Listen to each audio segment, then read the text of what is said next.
Pedro, my question for you is, what was it like watching David Ortiz in 2004 with all those dramatic home runs and just the way he kind of carried the team on his back? And also, are we going to sign a big bat to try to take David's place?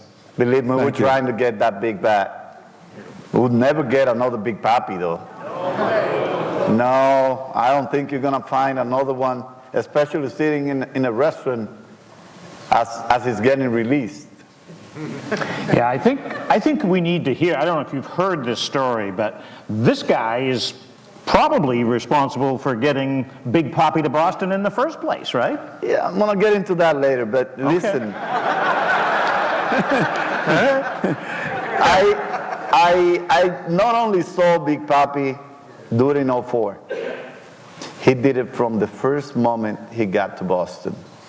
He didn't start off playing.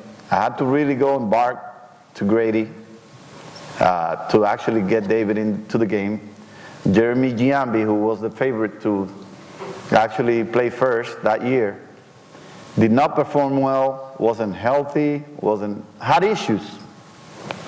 And I had to bark at Grady and say, hey, at least put him to play when I pitch. Because he's hitting 360 when he's starting the game. How can you not get a chance with hitting 360? And I guess Grady listened to me, and he went to management. They allowed him.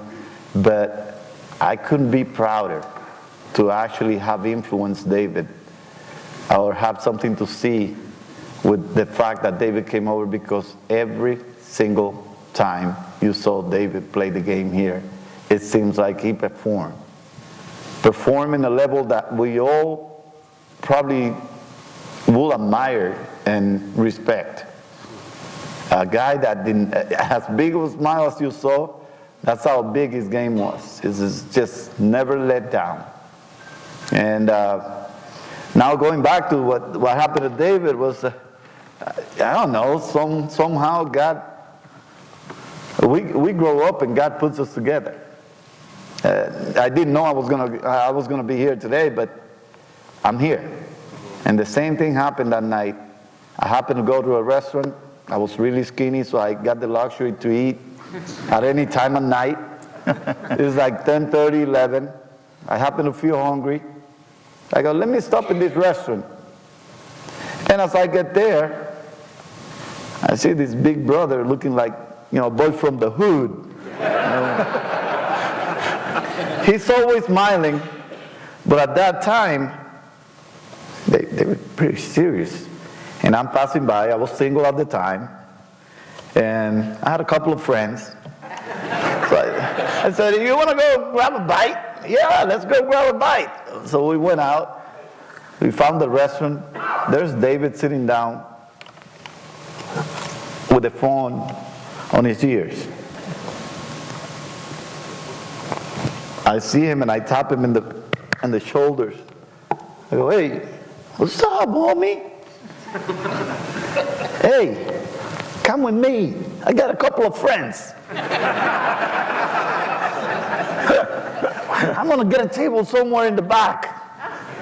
You wanna come with me? At that time, he had a pretty good year with Minnesota, 20 homers and 250 at-bats. And that was supposed to be pretty good. So I said, homie, he goes, okay, just let me know when you finish. Then I see David, the guy with the biggest smile. Not only was he serious during the phone call, but I see him drop. Yeah, that's not normal. That's not David Ortiz. That's not the one I know.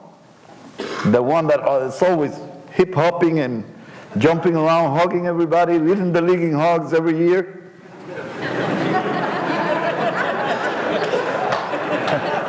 So I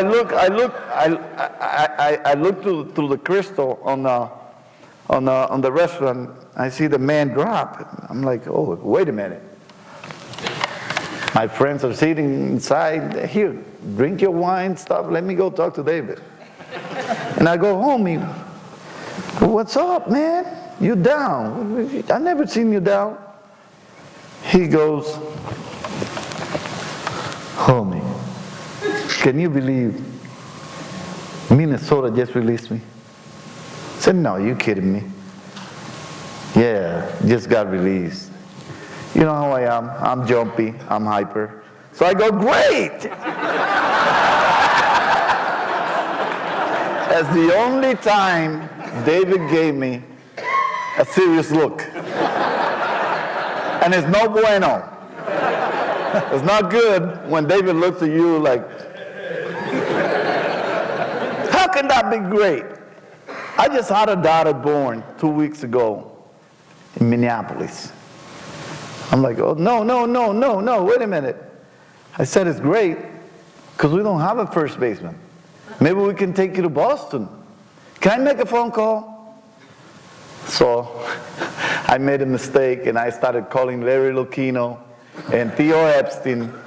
We're on Eastern time. They're in California.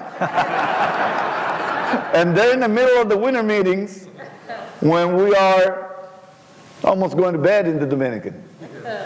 And I'm calling and no answer, calling and no answer, calling and no answer. Now I'm starting to feel embarrassed because I'm supposed to get, those guys whenever I call. So I'm getting desperate. David is, folding on me. So I just said, oh, wait a minute. Someone really knows where they are. It's the traveling secretary. So he's the one responsible really for David being in Boston. Because he was the one I woke up on his bed. I said, Jack! He goes, what's going on, Pedro? Pedro, what are you doing calling? It's 1:30 in the morning. I said, Jack, we got David Ortiz. He's released from Minnesota. We don't have a first baseman. We need him. He can hit. He goes, oh, okay. What do you want me to do? I said, no, just call Theo and Larry and tell them that we have David as a free agent. We can sign him. He's playing here in the winter ball. He's doing well. Well, the rest is history. Yeah. Wow. How about that?